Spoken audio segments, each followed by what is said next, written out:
Welcome to Powering the Future of the Western Balkans with Renewables. Today's webinar, my name is Nicola Bock. I am events lead at Agora Energiewende and very happy to have this webinar taking place today. It marks actually the continuation of a project series that we started back in beginning of 2021. The project aims at supporting the public discussion on the power sector transition towards renewables in the Western Balkans. And during that project, we have already published a report in January this year. It's called the EU's Carbon Border Adjustment Mechanism. And my colleague Julia will post the link to that study into the chat. We also organized a physical event in the region that was back in May, where we went to Pristina to hold an event on PPAs, power purchase agreements in the Western Balkans, opportunities and obstacles, and also the link to that event and the presentations which were shown there will be posted into the chat. Now, today, we are going to present scenarios for a zero-emission power system in the Western Balkans. And during the whole project, we were supported by Endeavour's energy advisors. And today we do have the authors of the latest report, which actually just went online tonight at midnight. And again, you'll find the link in the chat. We have the authors on the podium today. Plus, as usual, we invited a few commentators or stakeholders to comment on the report. And at the end of our event, we will also have some time for your questions. I mentioned before that there is a Q&A box, so happy to you're welcome to put any questions that might arise on the report into the Q&A section. But let me now hand over to my colleague Christian Redl, who is Senior Associate of the European Energy Corporation at Agora Energiewende, and he is the project lead of this project and is far more familiar with the details and the results of the study. So Christian, the floor is yours. I hand over the microphone to you. Thank you very much, Nicola. Good morning, ladies and gentlemen. It's a great pleasure to welcome you also on this webinar. I very much look forward to the event. I think it is very timely given the current turmoil we observe on the energy markets, accompanied by the fact that the power plant fleet in the Western Balkans is aging. So there is, I think, a need for developing a new vision for the region's power sector. With our study, we want to contribute to the associated public debate. Maybe just quickly let me flag that in today's webinar, we will see some core results from the analysis with a focus on the regional Western Balkan level, plus one case study from Bosnia and Herzegovina. I want to flag that the study report is accompanied by 2 additional slide decks, which you can also find on our webpage, which contains additional country level and regional modeling results. I encourage you to have a look at these results as well. But for now, let me please welcome my former colleague, Sonia Risteska, whom I had the pleasure to work with over the last years on Agora's Southeast Europe program. Sonia recently joined the Powering Past Coal Alliance. Glad you could join us today, Sonia. And I would like to ask you to reflect a bit on the current status of energy policy in the region and how that links to our study and also your new organization. Thank you. Thank you, Christian, and thank you, Agora, for welcoming me now from this new role that I literally just started as of last week. I will start sharing my screen. Hopefully, everything will work out. Hope you can all see it. Yes. Okay. So, as Christian said, I used to be part of Agora, for those who don't know, working on the developing of the program of Southeast Europe and, of course, the Western Balkans. But today I will talk a bit about how we came up to work on this study in the past 2 years and how that now relates also to my new role and my new work. So just to go back on the next slide, just a second. Oops. Okay, so quite just to frame it a bit more, the entire, I would say, development of the coal phase out or the fossil fuel phase out narrative within let's say the global developments, as you can see, post COP27 environment, how things are, and then basically when we are discussing especially coal, China of course accounts for over half of the world's pipeline and over half of the world's operating capacity. The Western Balkans are of course in this sort of second the second box, I would say. And of course, I mean, in the grand scheme of things, when we look into how much there is coal capacity throughout the world, of course, the Western Balkans countries are somewhere there, let's say, having a very sort of tiny part within this using this polluting energy. But nonetheless, even if the situation is like this, I would say on global level, that doesn't mean that the impact that this development has on the local level, especially in the Western Balkans, is not significant at all. Why do I say this? Well, as Christian said, and I would say the favorite graph that I've used throughout the years is the graph on the left. As you can see that even though in the grand scheme of things, the Western Balkans are not polluting that much, still they're using one of the oldest power plants, especially when we are talking in the European perspective.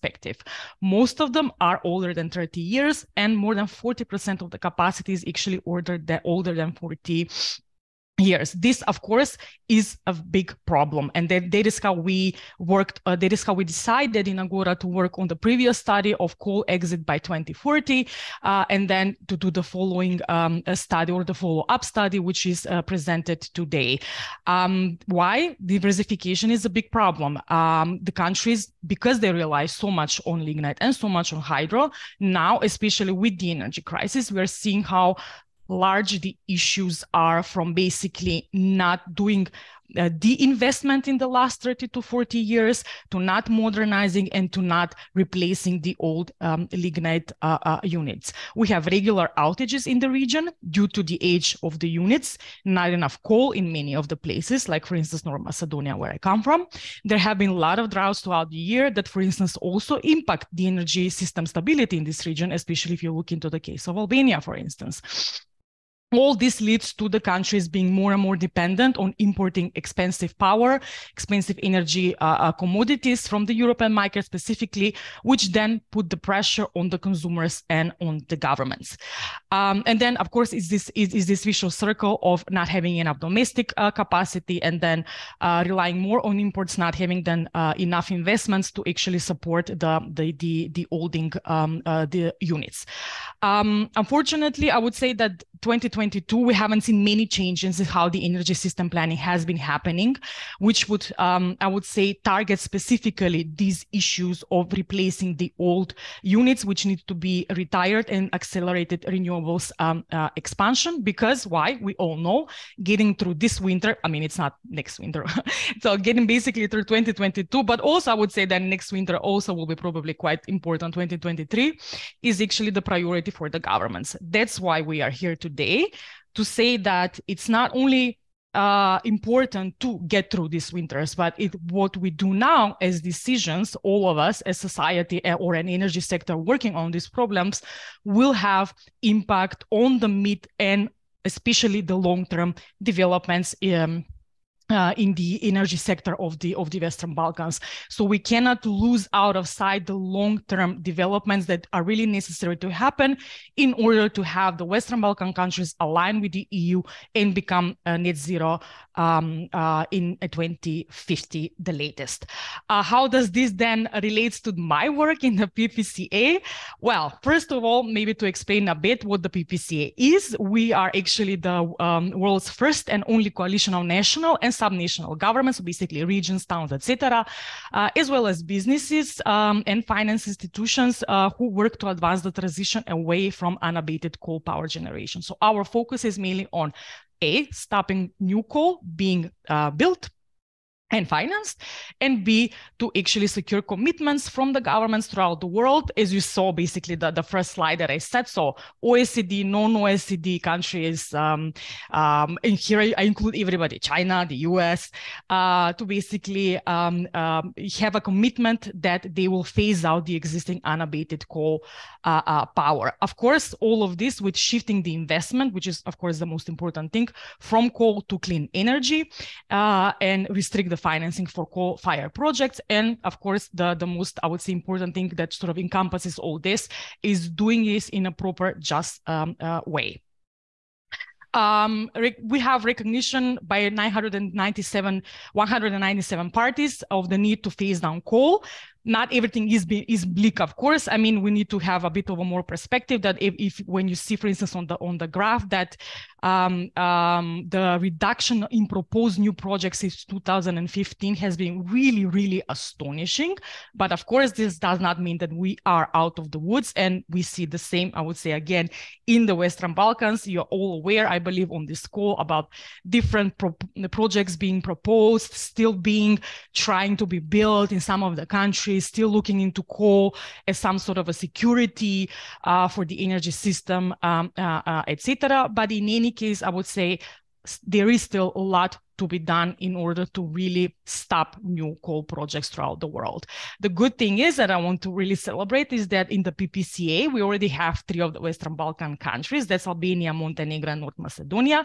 And of course, it would be really, I would say, something that I would like to do, and something that I would also like to work on, is to have the other Western Balkan countries also becoming members. We are a voluntary alliance, so the countries doesn't need to pay, and they don't have strict, I would say, commitments of things that they need to do. But of course, it's a very nice platform in order to see what other countries are doing, what your neighbors are doing, how you can exchange, how you can get access to financing, etc. So our membership is growing in any case. In the next COP, basically next month in Sharm el-Sheikh, we'll probably announce some new members as well. And as I said, again, I would just want to emphasize that, of course, it will be good to have all the Western Balkan countries become a member and really utilizing the alliance for their needs in this call to clean transition. So I will stop there. This is my contact. And of course, whoever wants to reach out to me in order to see how they can become a member, or if they need any other information specifically on the, let's say, coal developments globally, but also especially about, let's say, utilizing finance to move from coal to renewables, please reach out to me. Thank you. Many thanks, Sonia. I think you reflect many important issues, which I hope indeed we could, and I believe we have addressed in our report. The long-term planning or long-term thinking was something you mentioned, which I think is really important. I think also when we link now to the European processes, our study can, I think, for the countries be interesting input for their thinking on developing the national energy and climate plans, which all countries in the Western Balkans currently undertaking at various stages, but by next June, these so-called NECPs, they will be submitted in draft form.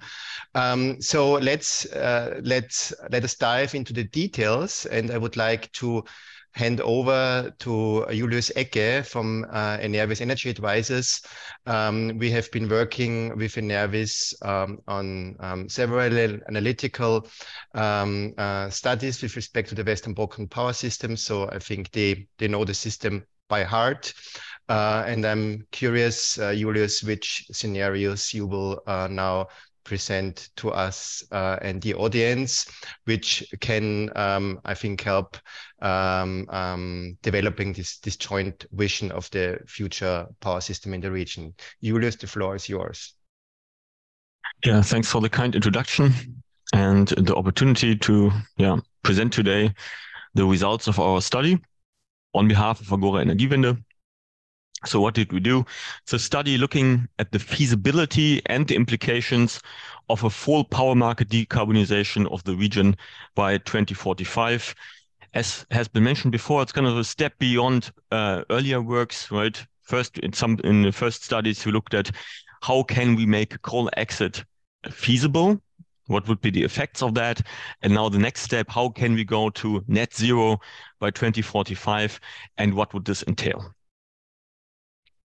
Before we jump into the results in detail, let me give you an overview of the methodology and, most importantly, the scenarios. This is a scenario study, so scenario design and scenario definitions are very at the core of such a project. So in this project, we defined scenarios describing possible futures of the 6 Western Balkan power markets. Then we modeled those with our European power market model, which allows us to optimize dispatch and, more importantly, capacity investments in the time frame up to 2045 and 2050. Then we looked at the results of the modeling, of course, which allows us to assess the benefit of certain scenarios, certain strategies, and of course then draw policy conclusions. So what kind of scenarios did we look at? We defined 3 core scenarios, we called them, and some additional sensitivities. Let me describe the core scenarios, which will also be at the core of this presentation today, a bit more in detail. The first scenario we designed was the baseline, which practically entails a continuation of a bit of a, one might say, outdated ambition level. So no strict decarbonization targets, relying on coal for quite long, utilizing some renewables, but not a lot. This is mostly a scenario for comparison purposes. And then on top of that, we defined 2 net zero scenarios, reaching net zero by 2045, relying a lot on renewables, most of all, relying on a coal exit, and utilizing some hydrogen-based power generation for security of supply reasons. These are the similarities, but those 2 scenarios also entail 2 major differences. First, we have one scenario which is called gas lock-in, which relies quite heavily, or I might say more heavily than the other, on fossil gas as a transitional fuel to go to net zero in 2045. And the second is a smart transition scenario, which tries and does minimize gas consumption by utilizing smart technologies, most noticeably storage. So here we look into batteries, we look into hydro storage to minimize the use of fossil fuels, fossil gas as a transitional fuel. And on top of that, we defined 3 scenarios which look into the interplay of technologies and, well, the scenario outcomes. Noticeably, we looked at one scenario which has a higher than before assumed hydrogen cost, and 2 scenarios which looked at technological breakthroughs for redox flow and thermal storage, respectively. Maybe a general comment. This scenario setup and assumptions date back into last year. We, of course, try to update them a bit during the more recent developments. Nonetheless, it's fair to say we didn't fully capture the developments since February this year and what happened since then in the global energy markets. Nonetheless, I think many of the implications I will present in the following still hold true. I will comment on the more recent changes every now and then, but this is probably also something that we will take up in the Q&A at the end. So let's look at the core implications of our 3 main scenarios first: fossil baseline, gas lock-in, and smart transition. This slide represents 2 major outcomes of the merit of the outcome, indicators of the merit of the outcome of the scenarios. On the left, you see cumulated CO2 emissions of the power generation in the Western Balkans, cumulated 2022 to 2050. On the right, you see the most important cost indicator. Please mostly focus on the orange line here. This is an indicator of cumulated cost efficiency of the scenarios. First, let's have a look at the emissions on the left. Clearly, by going for net zero 2045, which of course entails a lot of action before that, you can reduce cumulated emissions very significantly. You can see that the gas lock-in as well as the smart transition scenario reduce emissions by roughly 50% versus baseline. So a very significant contribution to fighting climate change. And the smart transition even reduces CO2 emissions a bit more than the gas lock-in scenario, which burns some more fossil fuel, some more gas. Looking at cost efficiency on the right, you see a similar order of the scenarios, even though the effects are a bit less pronounced. You can see that with the net zero scenarios, both you can save cumulated cost versus the fossil baseline scenario. The effect is more pronounced in the smart transition scenario, which relies on smart technologies to effectively reduce overall costs by 15% versus baseline, right? And maybe one more comment on the, let's say, vulnerability of those scenarios. You can see in the dark green areas, this is a bar representing the cost for marginal fuels like gas, hydrogen. And here you can see that in the net zero scenarios, especially in the smart transition scenarios, you can reduce those costs very significantly. This means that this is a scenario setup which is much less vulnerable to price shocks from international markets, price shocks coming from the gas market. Yeah. So this is something to keep in mind, kind of an additional argument for, well, a smart transition scenario relies on capital heavy technologies and not so much on fuels that can have negative impact and volatility into the markets. So to sum it up, the net zero scenarios halve emissions, they reduce costs, and especially so in a smart setup with storage technologies. Let's have a more specific look into the smart transition scenario, which one might argue is the main scenario. Yeah, how did we reach those results shown here? Let's have a look at the market structures behind those results, meaning the capacity and the generation mix in the scenario. This slide shows you on the left the generation mix in the smart transition scenario in 2022 and in 2045. And on the right, the capacity mix in the smart transition scenario in the same years. So you can see, well, how has the makeup of the market changed from now until the net zero year 2045. Let's have a look at the generation picture first. Clearly, you can see that there's a strong transition from a lignite heavy system to a renewable heavy system. Renewables make up the absolute major chunk of power generation in this scenario in 2045. One would say maybe accompanied by a small share of hydrogen-based power generation, which is the main technology to provide security of supply in absolute peak load times. Important to underline, though, the share of hydrogen-based power generation is quite small, below 10% of power generation, nonetheless noticeable. And the rest of the generation makeup is defined by renewable technologies, very significantly PV, hydro, and wind. Let's move to the picture on the right, the capacity makeup of the scenario. Here you can also see, okay, we move away from lignite, a complete phase of course, until 2045. We see a very significant expansion of capacities of renewables, more than 40 gigawatts of wind and PV in the overall region combined. We see some hydrogen-based power generation, again, security of supply reasons, in a bit less than the historical capacity provided by lignite, but one would say in a similar order of magnitude. Plus, we see a deployment on the upper part of the bars of storage technologies, hydro-based storage, as well as batteries.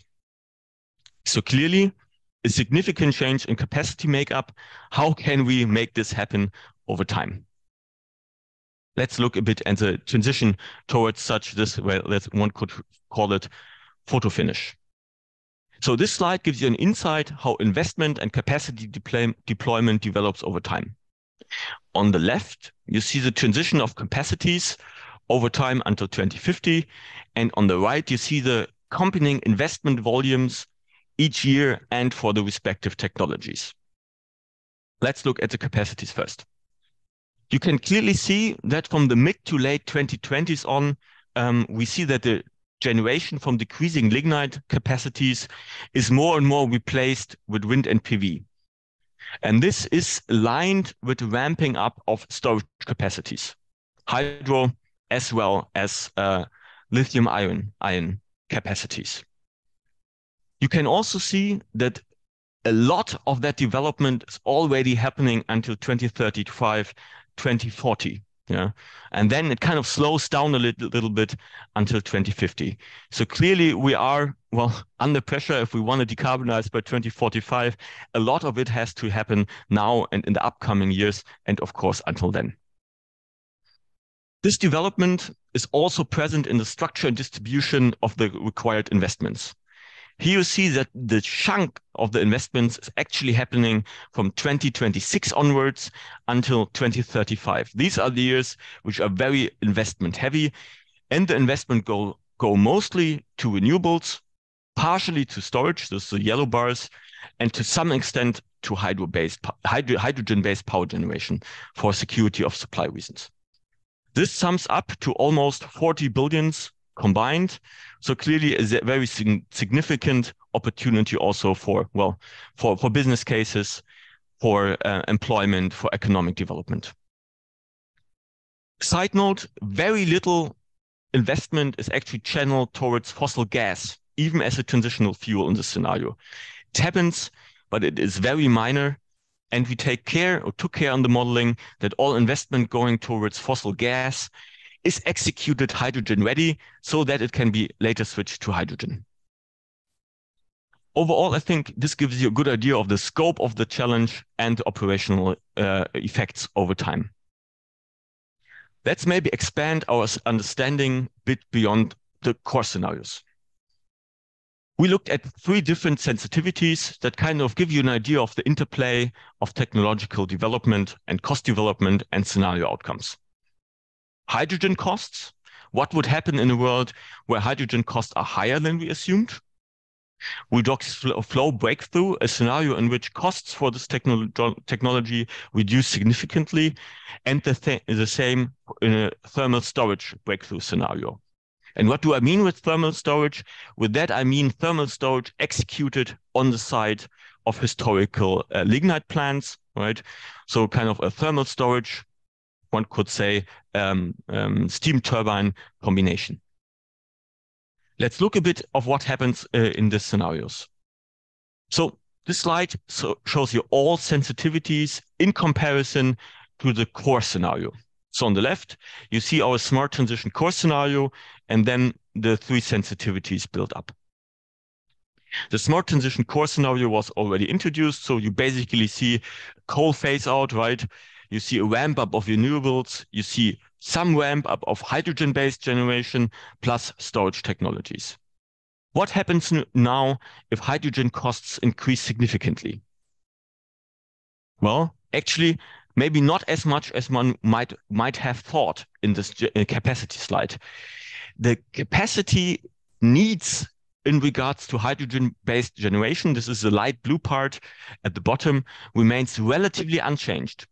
This means that the need of the system for hydrogen-based power generation for security of supply reasons is relatively robust, at least in this scenario sensitivity in regards to the costs of hydrogen. This is not true, though, for the volume needs for hydrogen. When we increase hydrogen prices, the hydrogen demand in volume decreases. And this leads to the second change we see here. We see that PV capacities are ramped up to compensate, to substitute the reduction in hydrogen-based power generation in volume. And this is accompanied by some additional storage. So overall, one would say, okay, hydrogen prices go up. The need for hydrogen capacity stayed similar. Of course, the volume, the actual power generation goes down. Next sensitivity, what happens now if the costs of redox flow batteries are reduced significantly?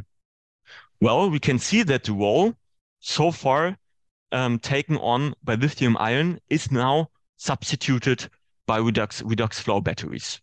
Almost all of the lithium ion batteries are substituted with redox flow. This is now the dominant, the cost-efficient battery technology. What happens if thermal storage costs are reduced significantly?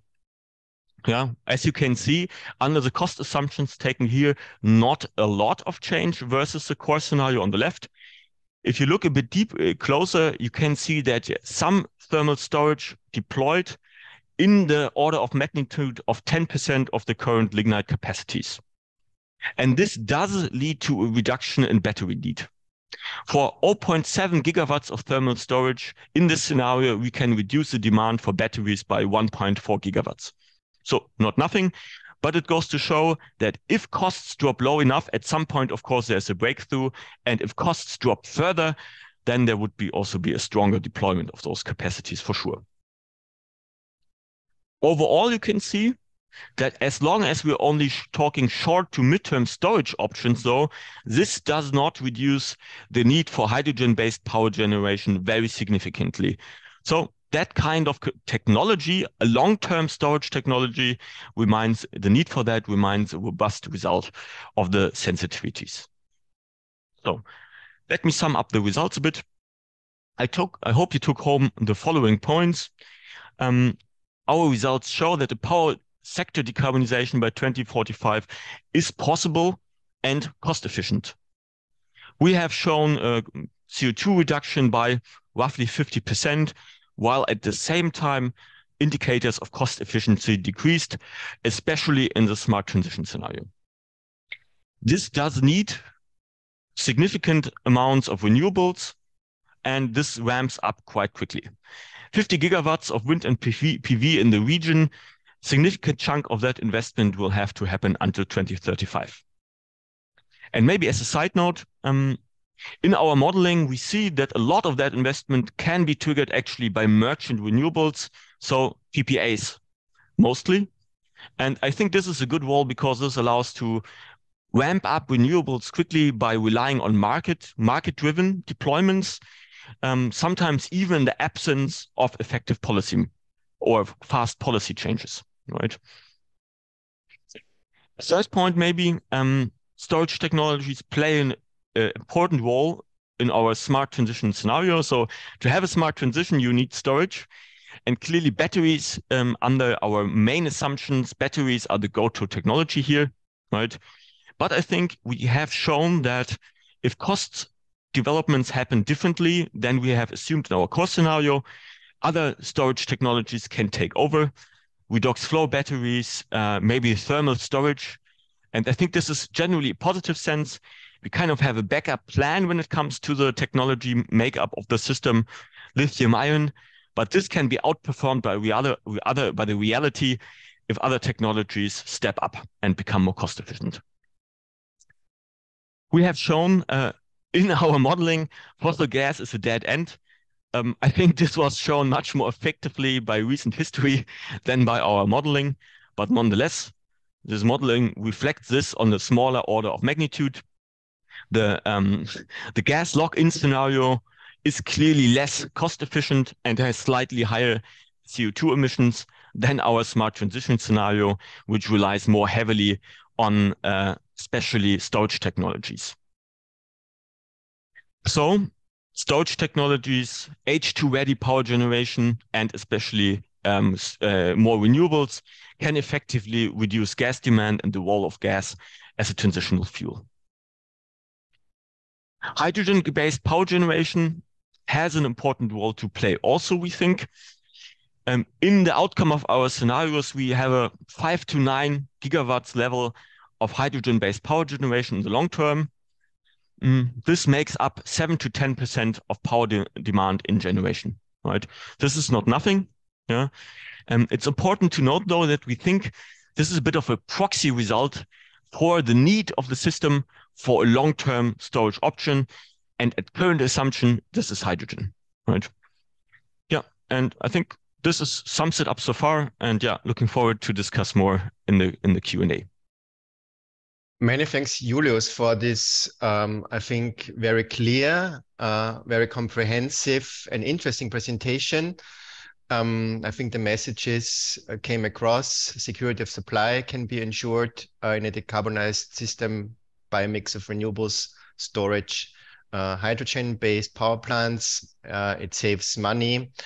It is an investment challenge, of course. So there's an investment challenge associated with those results. At the same time, we see that renewables are more and more economic, and essentially, yeah, they are the most economic option. Otherwise, the cost indicators would not perform best in the smart transition scenario. So I think we have this combination that it makes sense from a system perspective, and it makes sense from an investor perspective, given diminishing or solely, let's say, dissolving financial support needs. I think this is also showcased in the next input. I'm very glad to welcome Paolo Koge to the panel, who is with Acousmatics and our second project partner in this project, AIFA, who has performed a detailed financial analysis of comparing the financial performance of lignite in the case of the planned Gacko 2 plant in Bosnia and Herzegovina, and compare this to a combination of renewables and on-site storage. So I'm very much looking forward to your insights, Paolo. The floor is yours. Thank you, Christian, and good morning, everyone. So let me start sharing the content.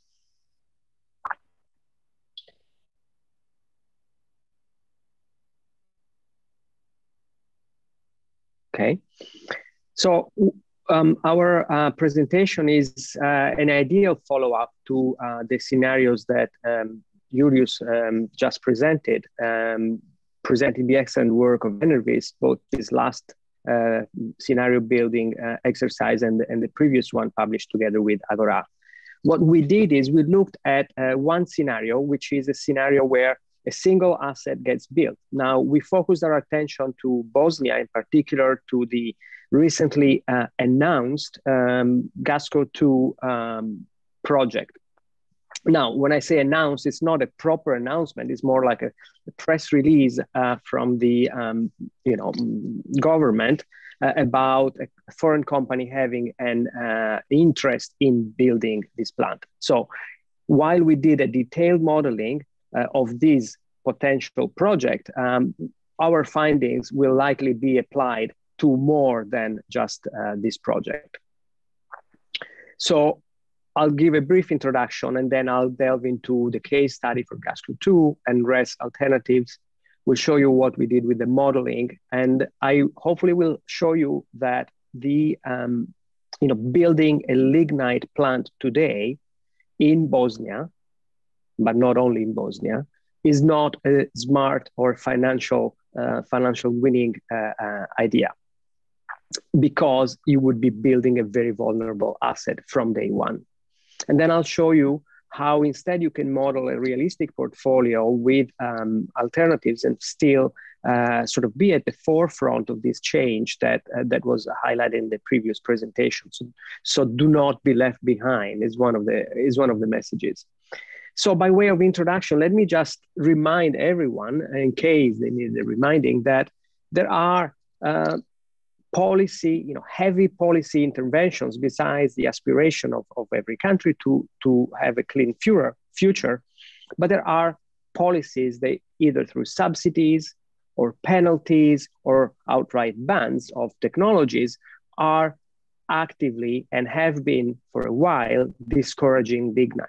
So even if today's context with the geopolitical crisis and the energy crisis in particular can seem to be painting a different picture, nobody should be fooled by the fact that the objectives, the long-term objectives remain. These policies are not going to go away. And so the idea is to implement the change starting today. Our main insight, if you want to have an insight, is that if you were to build a power plant today, a traditional thermal fossil fuel-based power plant today, this investment would be riskier from day one because of the evolution of policies than renewable energy alternatives, which instead, from day one, benefit from benign policies and positive exposure to policy outcomes. So then what is the context here? Why do we talk about replacing a lignite asset or not building a new lignite asset in Bosnia? Well, take a look at the first top left chart, which we borrowed from a paper from the IMF published in June this year, that's showing over the long term how while in Southern and Southeastern Europe, the carbon intensity of output has widely decreased, for the country of Bosnia, this has not been the same. And there is an economic story behind this, and the story is one of economic growth. Nevertheless, as usual, numbers don't lie. And so this economic growth has been fueled literally by power that's not as clean as it has been in neighborhood countries. IQ range stands for interquartile range, by the way. And so that's the first element. Bosnia needs to do better. Then on the second element is the top right chart, is to say, one of the criticism when we try to substitute thermal fuel with renewable alternatives, that it's never a 1-for-1 megawatt substitution. Of course not, right? Thermal plants, lignite plants, perfect example. They're baseload plants. For every megawatt installed, they generate much more energy. And yet, one of the usual arguments, which is the argument of the lights will go out if we shut down this power plant, I don't think it really applies to the country, because the country is a net exporter.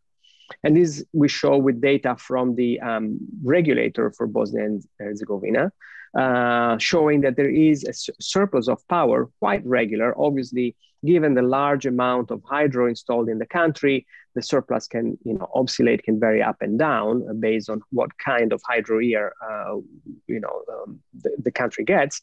But the point remains that the country is a good, it's a good producer of electricity. So much so that it exports electricity, so it doesn't really need all of it. And then the next question is why renewable energy sources? Why onshore wind? Why solar PV? And here we've gone to the World Bank's Global Solar and Wind Atlas and showing you location-specific data for wind on the left and for sun on the right. And you can go to the Global Solar Atlas and some Global Solar Wind yourself and take a look, or read the detail of the slide.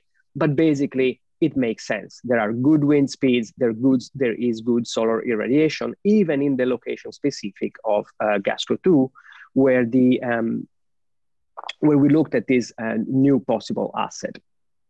So moving on to next slide, what did we do to model this asset? Well, we had very little data to start with. As I mentioned earlier, it was just a press release from the Bureau of Public Relations from the government of Republika Srpska, announcing a 350 megawatt unit for a potential 521 million euros being considered by Czech company Vítkovice.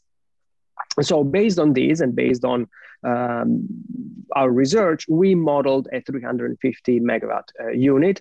And then we modeled several scenarios and sensitivities to go with it, not so much to think about scenarios to think about future, because our assumption is that this project is locked in, if you will, in the first of the scenarios that was shown in the previous presentation, i.e. a scenario where installing new thermal generation is still an actuality. And so we lay out here on the left the assumptions, and on the bottom right, it's a chart. And so let me give you the outcome right away. This investment does not make sense under a variety of scenarios and a variety of sensitivities. On the bottom left, we show a chart that has the outcome in terms of net present value. And you will see that the leftmost two bars are large and negative. And then there are two cases in which the investment is essentially neutral on an NPV basis. and one scenario in which the investment is actually earning a little bit of money.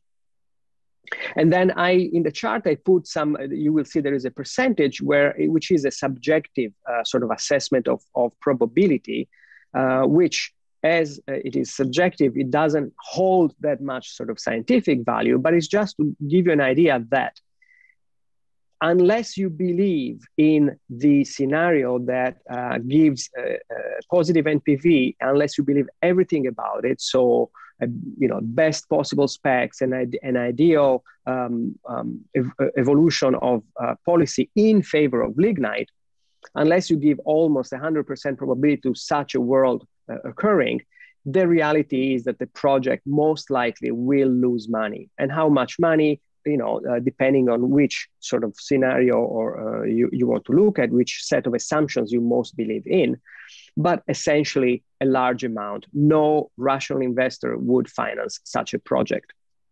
Now, again, in the top left chart here, what we show is the main assumptions, what we use in terms of WACC, what we used in terms of CapEx and OpEx assumptions. And we highlight sort of the differences from our base case.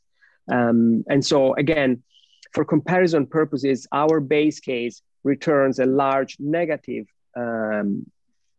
NPV value, whereas the best case that has better availability, better efficiency, better specification, and most crucially, does not see the entry of a CO2 regime until 2038. So we've artificially pushed the entry of a phased-in CO2 price for lignite in Bosnia by a number of years.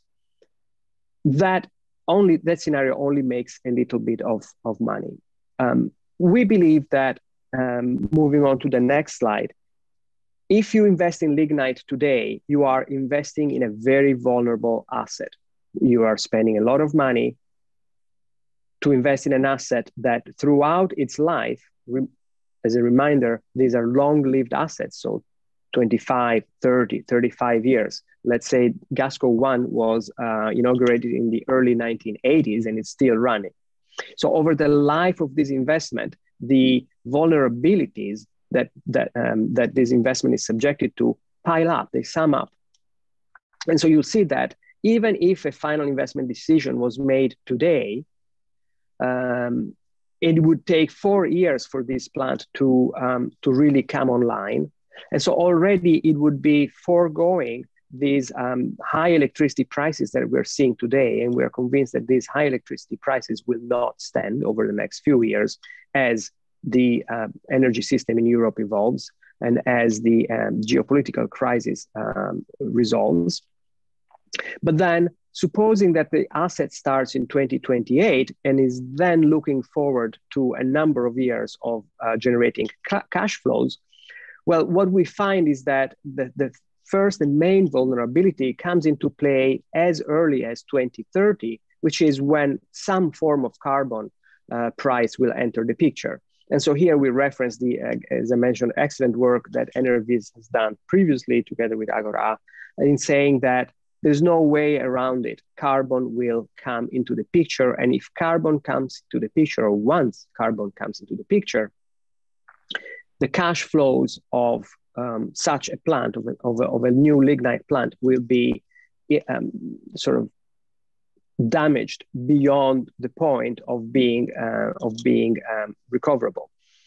And what's interesting to note is also that these potential risks that impact ultimately the value of an asset when you're doing a DCF evaluation, some of them have different drivers. And so, for example, the project will be exposed to completion risks. So it may not close on time. It may start generating in 2029 instead of 2028, for example. And it might be exposed to a higher carbon price or a more stringent policy than we have expected. And crucially, these two risks are not related to each other, so they might both happen. And then finally, as we move on to the sort of longer term, where this asset would have been online for, say, over 12 years, by 2040, then we are moving into the world that Julius was detailing earlier in one of his scenarios, where there is more storage, there are more renewables, And so in such a world, it's a different world. It's a world that doesn't really compensate base load inflexible power plants. And so that's not a world where you want to be living in, having an asset that's base load intensive and inflexible. You rather want to be on the side of having renewables in your portfolio. So moving on to the next slide, what did we do then to build what we call a realistic portfolio of alternatives? Well, we all would like the change to renewables to happen overnight, but unfortunately, I don't think that's realistic. So what's the next best thing? The next best thing is to start today building alternatives and building renewables into your portfolio as you sort of detox, if you pass the expression, from the current highly polluting generation. So we imagine a scenario in which the existing plant that Gasco 2 would be replacing, so Gasco 1, is, first of all, we count its costs over 20 years in our thought experiment, and we say, what would be the cost of running Gasco 1 for the next 20 years? To these costs, which would be comparable to the costs of running a renewables portfolio, meaning they would both have operating costs. Then we add CO2 costs, but CO2 costs are only pertinent to the lignite scenario because solar and wind would not have to pay CO2 because they don't emit CO2. So you see that there is a huge amount of cost that would be added to a scenario that only has lignite and it doesn't have any renewables in the portfolio. And we then move on and we detract the cost that a portfolio, and here in our experiment, we did a 60% lignite and 40% solar and wind portfolio, which would generate the same amount of power that you're now just generating with lignite.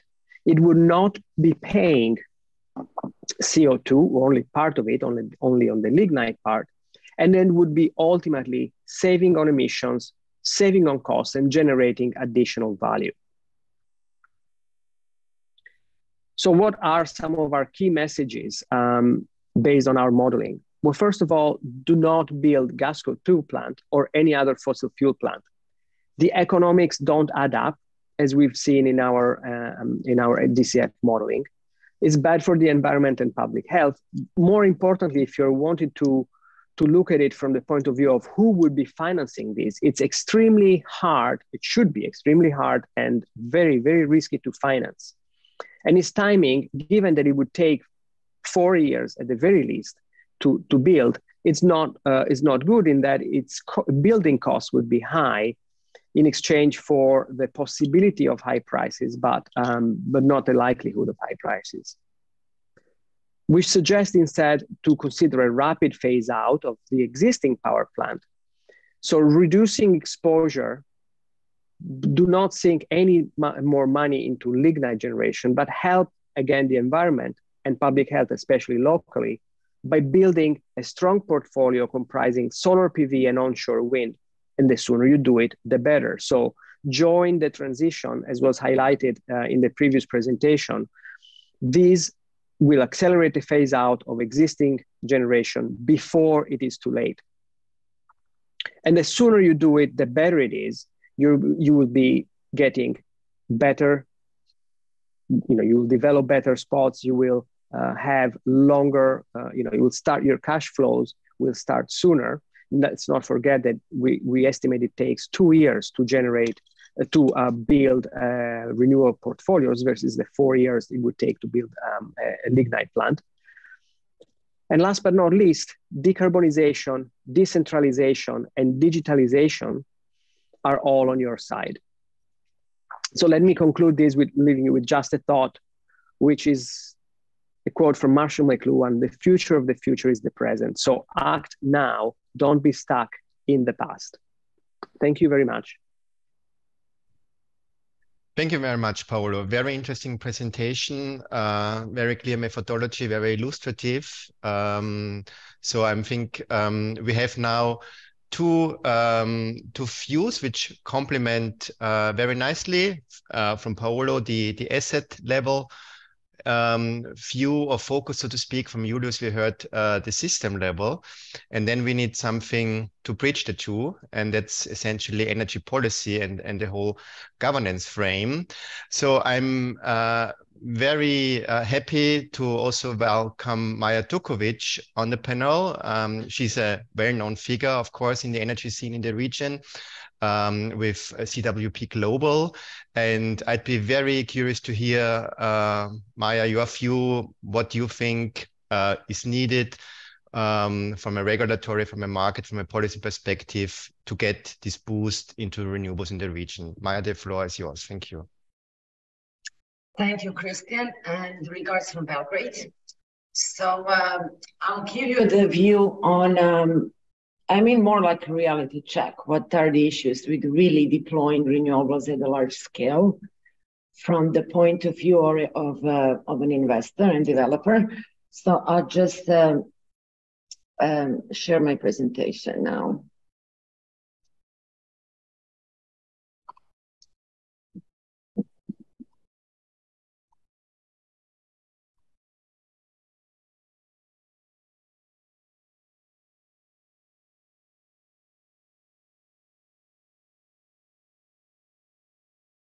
Can you see the presentation?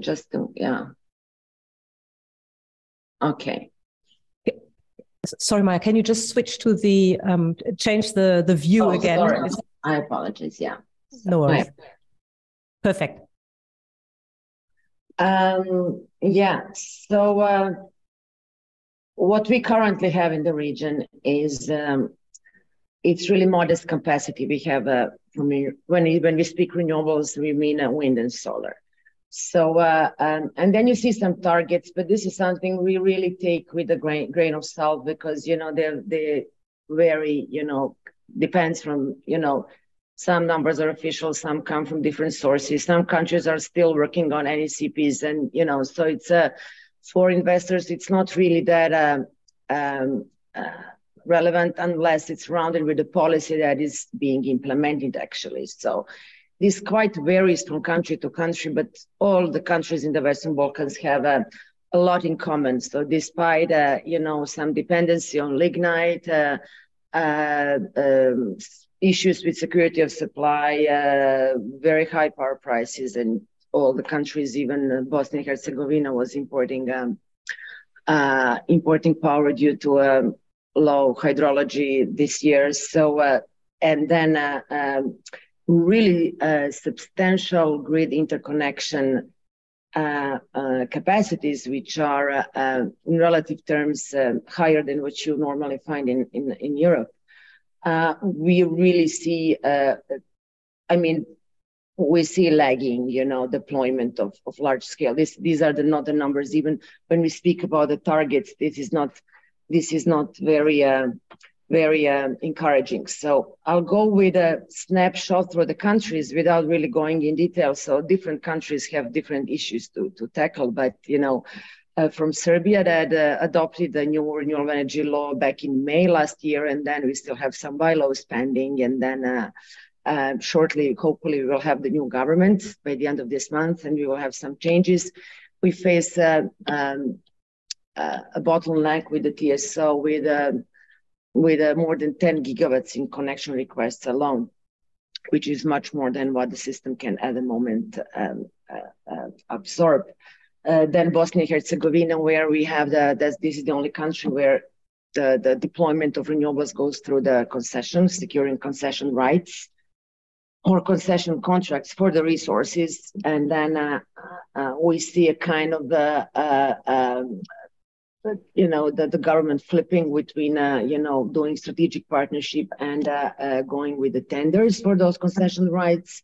We don't see them that frequent as they should be, because this is country with the highest resource in the region, both wind and solar. And grid is also good. So we see that as a kind of quite non-transparent and inefficient, what is happening in Bosnia and Herzegovina, that country should be, covered with wind and solar, if you compare to the others.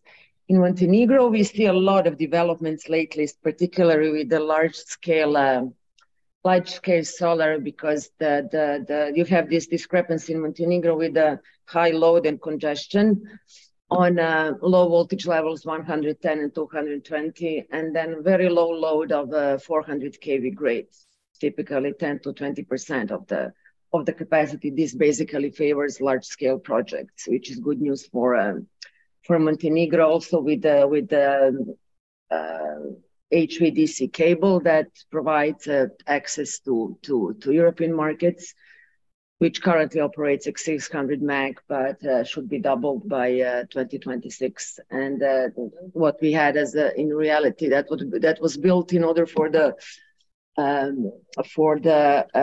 exports towards Italy. But what in reality happened is that the region was importing through that cable power from renewables from Italy. So also in the Montenegro, there were expected imports from Bulgaria, Serbia, Romania, but there was no sufficient capacity. So Montenegro was also suffering with that regard. Going to Albania, excellent wind resource, still non-existent large-scale wind projects.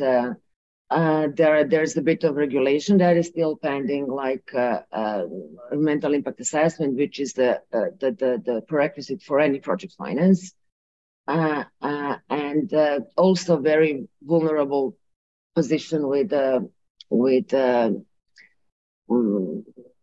basically dependence on hydro. So the hydrology is always uncertain, So there are big prospects in Albania. I would say this is very promising market. North Macedonia, on the other hand, has a superb solar potential. There's a legislation that favors strategic partnership with the state, according to which the investors can go with a long-term lease of the state on land. What we find, there's a lot of private land as well, and every single location we examined in North Macedonia is better than the best one in Serbia. So I would say this is very promising. Also, there's a lot of free capacity on 400 kV grid, again, favoring larger projects. But we see land quite expensive, typically 3 times what we see in other countries for no particular reason. This is very, so I would say investors would rather go, somewhere, because for solar, you would be typically looking for low quality, degraded land. Nobody wants high-end construction land to put solar on. So this is a kind of a barrier, I would say, for North Macedonia. Kosovo, again, still has issues to resolve. There is a government plan to add another 400 meg by 2026. I would say all those policy undertakings by governments we see as rather modest, given the circumstances in which the power market is today. Which brings me to the next slide. So there were a lot of talk about auctions. We haven't seen we all saw what happened in Croatia, that the auction basically failed. It was undersubscribed, which is the worst thing that can happen, which happened for a few reasons, So if you're in a hurry as a government to do something, you have to understand what's going to actually bring more capacity in a short period of time online. So you can help a lot with permitting, which I didn't tackle a lot in this presentation because there's not enough time. But this is definitely an issue in every country in the world, but Western Balkans in particular. Region is quite inefficient with that. So the 2-year development doesn't exist in the world development path. If you can reach ready to build in 3 to 4 years and then have COD in 5 to 6, I think this is a very good result. We don't believe in auctions. We don't believe this. I think that allocating 400 meg on the auctions, it's a good kind of start if you don't have other option. but the way it is envisaged with contract for difference, with very low ceiling prices, which go 55, maybe 65 from Serbia, 65 in Croatia, you see the result. So people are just not interested. So we no longer need the government PPA for 15 or 20 years, and then which would imply that the bigger discount on the PPA price needs to be applied. So I don't think the auctions can actually provide sufficient volume and predictability that a developer would need in order to make an investment decision and go for it. So I think it's rather time for the brave ones who are willing to go merchant and try to secure the offtake in some other place. And I'll come to that later. Also, you have a big discrepancy. There are a lot of dormant projects, most of which fully permitted. And I'm not speaking about Serbia, I'm talking about across the whole region. All of them are permitted with the old turbines, so they just cannot compete. You just have to re-permit for the new technology, which will add another 2 years on your development timeline and incur an additional costs. And then still it depends if you would be able to compete with the new projects who didn't accumulate that many costs and 10 years of development trying to manage something. So it's not really a level playing field. You would have a mix of different products or projects that cannot play the same game. Obviously, what happened at the power with the power prices on the market. I have a separate slide on that. So we see that at least in Serbia, the projects who got into construction and security offtake have done that on the bilateral market, corporate or PPAs with originators and traders, not through the auction system. So I think this is becoming like the most probable strategy for investors to secure financing. Even with a cap that is being imposed, and this is going to be and already is translated into the region. On the power prices, and finally grid is also an issue.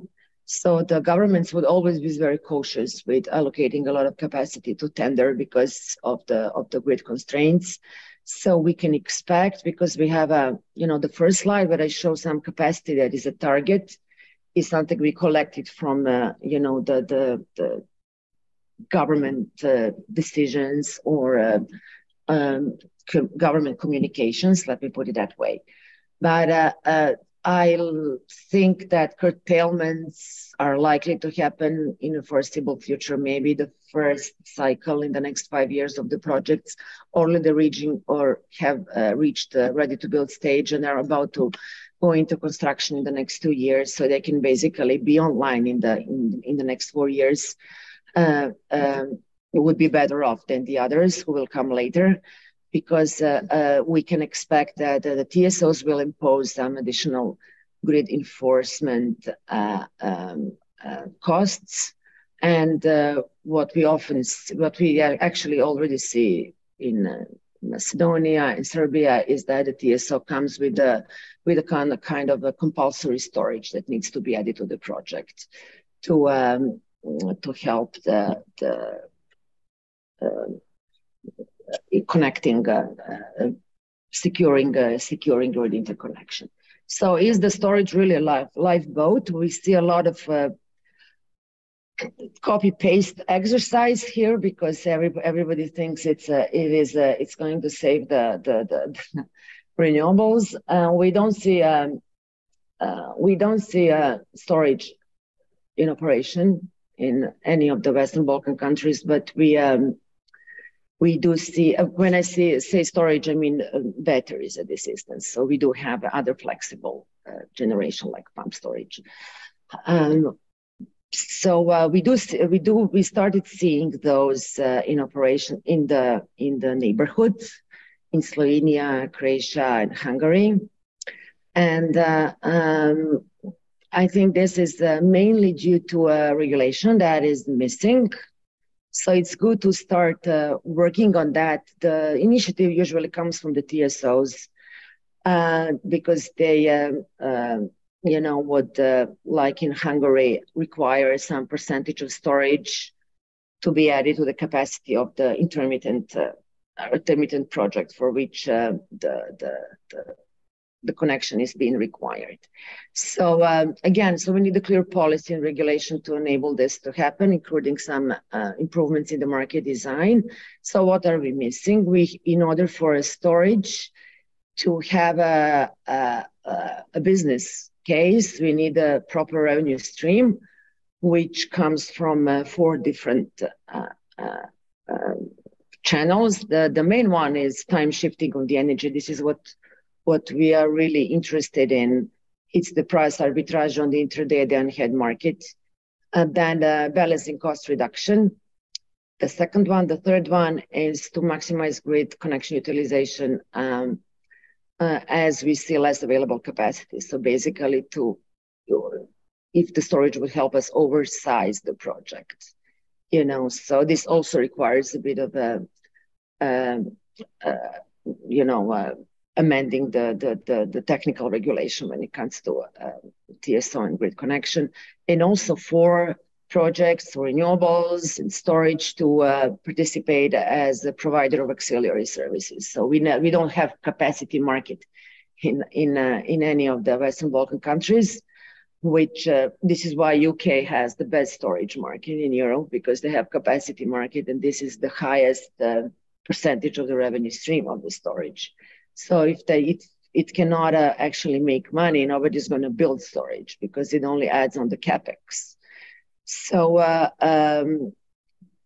ideally we will be combining 2 or more revenue streams simultaneously, like price arbitrage with auxiliary services. And what we first expect is we actually have one project in Serbia that we are testing, to see how it's gonna work with the authorities in terms of permitting and everything, when we added storage to a hybrid wind and solar project of 150 megawatts. So it's actually collocated battery storage with a renewable energy source. So we are testing the market with that regard, but storage could be a big helper, but none of the countries actually is at the moment ready to permit and deploy ones at the moment. So this is the most interesting thing, for us, for investors. So what we actually had. The market completely changed in 2022, even though some may think that this is a very good time for renewables because of the skyrocketing power prices.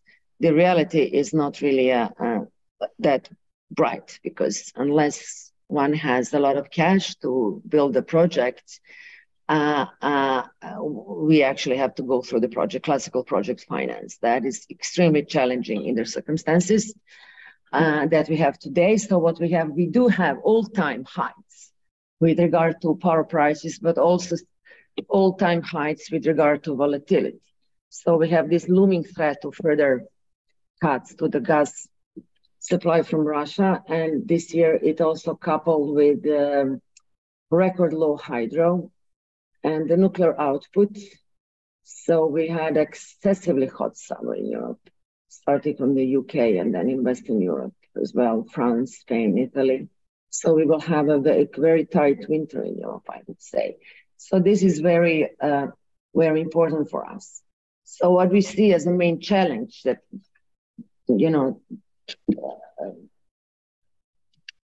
comes from the fact is that it is extremely challenging to conclude the PPA and secure project finance in a way that we have always done that before.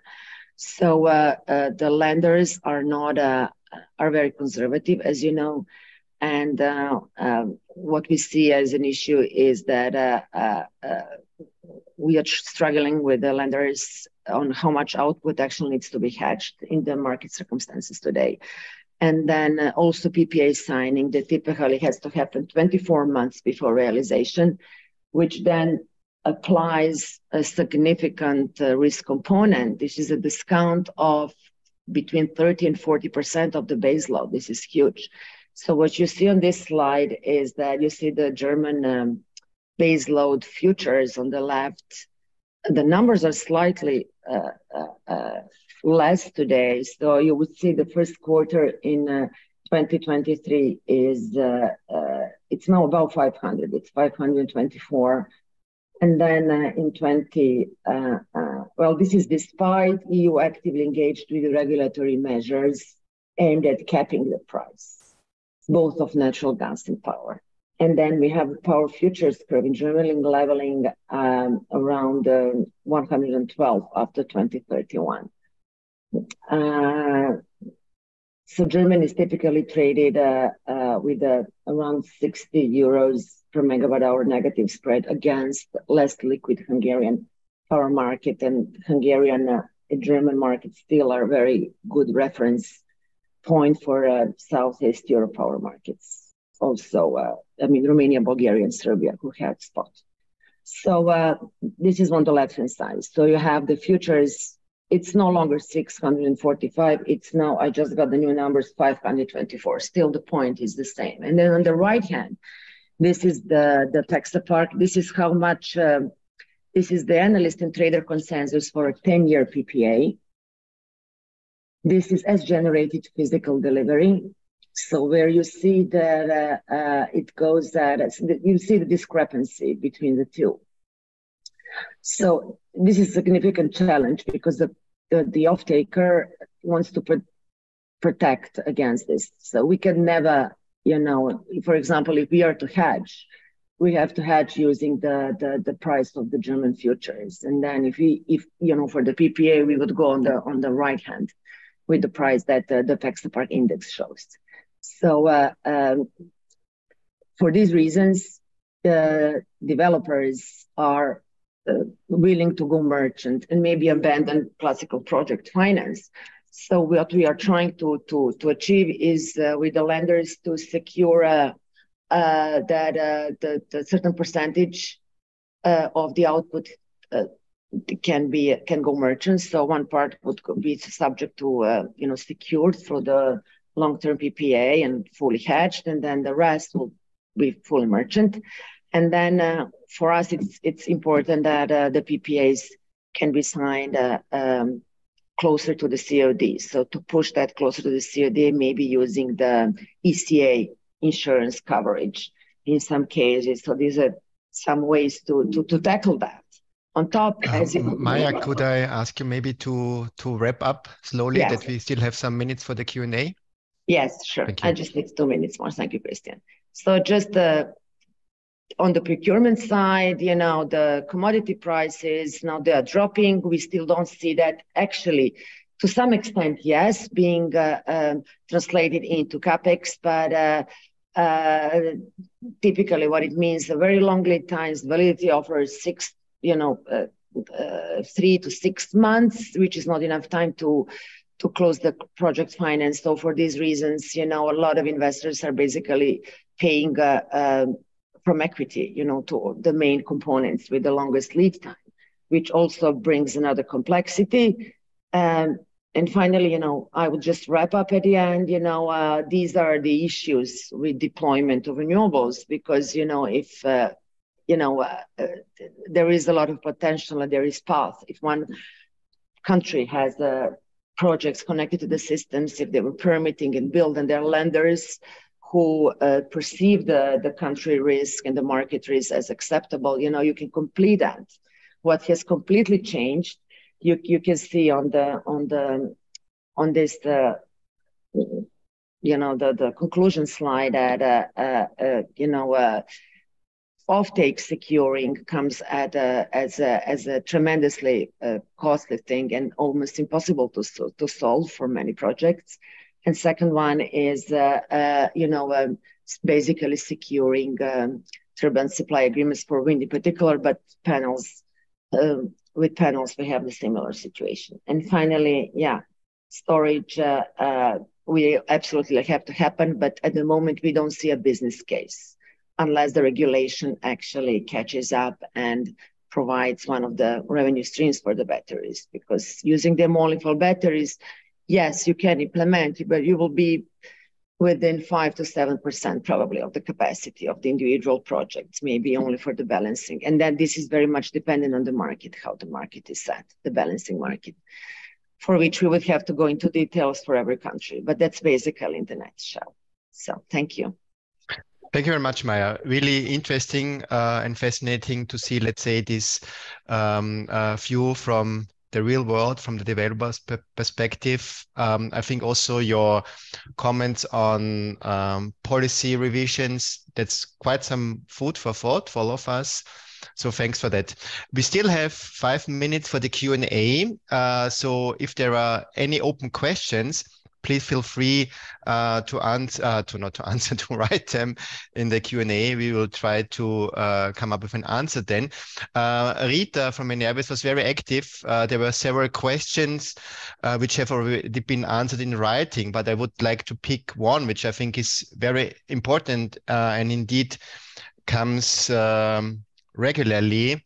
So how do we manage security of supply in the system of more and more variable renewables? We've seen the presentation from Julius, a lot of solar being deployed and some batteries, some let's say dispatchable amounts for power plants being fueled with green hydrogen in the future. So can you maybe, Julius, again explain a bit how this whole adequacy, security of supply aspect is considered in your modeling, and how this short-term versus long-term storage and backup interplay then ensures the reliability in this fully decarbonized power system? Yeah, sure. Yeah, I guess there are two ways to look at this, right? The first is where do I get my capacity from in the times when I really need it? So peak demand. And the second perspective is, how do I make this overall work? How do I get enough overall power for a yearly kind of balance, on a yearly kind of balance? So first perspective first, where do I get the capacity on during peak demand times? Yeah, and I hope the results indicated to the viewers that, well, it is some kind of long-term storage option that needs to be there in place to provide power in peak demand times, even in a renewable dominated system. Right? In our modeling, that was hydrogen-based power generation. Yeah, that is our go-to long-term storage option. That is practically a power plant running on hydrogen that can, in peak times, even if those peak times stretch out for a week, cover peak load. Together, I might say, with other storage options, and wind whenever it generates in those times, right? And with that, the peak load can be covered, right? The question is just, where do I get the hydrogen from? And hydrogen you can get either from international markets, you import it from somewhere, and then it's a really long-term storage. You would have to generate it, especially in summer times or in times with a lot of wind within the markets. Yeah, and the second view was, how do I make this work on an annual balance? Where do I get all the power from? This is then always renewables, a lot of wind, practically as much as possible, I might say. Wind is a bit nicer from a systematic point of view because the utilization factor of wind is higher than of PV. And whatever wind cannot deliver, you get from PV in most of the times in summer, yeah. And then you export that, and you export excesses in the summer to other countries, and can maybe import during winter times. And within the summer period, you make it work with batteries as much as possible. So, and with that, you have enough capacity when you need it, and you have enough power over the year. Thank you, Julius. you also asked or answered the second question I wanted to ask, which was also mentioned by one of our participants in the Q&A, namely the availability of hydrogen. I think that's also something, let's say, the EU countries are currently thinking a lot about. I guess compared to a year ago, we're now in a situation where it's becoming clearer and clearer that hydrogen will be green hydrogen, so produced from renewables and not blue hydrogen from fossil gas and then CCS, because it's just the economics don't work out anymore for this fossil-based hydrogen. And then indeed, I agree. I think it's this mix of domestic production. There will be production within Europe, which will be exchanged. And then, of course, imports from other countries, be it in the form of ammonia through ships, or maybe also some pipeline imports. So a mix of and diversified, I would say, import source for this green hydrogen. Maybe there are no additional open question from the audience. Maybe I wait for some seconds if another question comes in. The other ones I think have all been answered in writing. Yeah, so it seems to be indeed that no additional question comes in. So I want to thank all panelists, all presenters. I think it was really a very interesting session. We got this macro system perspective, we got the asset level financial perspective, we got the investors perspective. I think this is a very nice puzzle pieces that come together. So I learned a lot. Many thanks. I hope it was also interesting for, I'm sure it was also interesting for our viewers. This leads me to finally thank again all presenters and panelists, and I hand over to Nicola for closing this webinar. Yes, thank you very much, Christian. And again, to the panel and as well as the audience.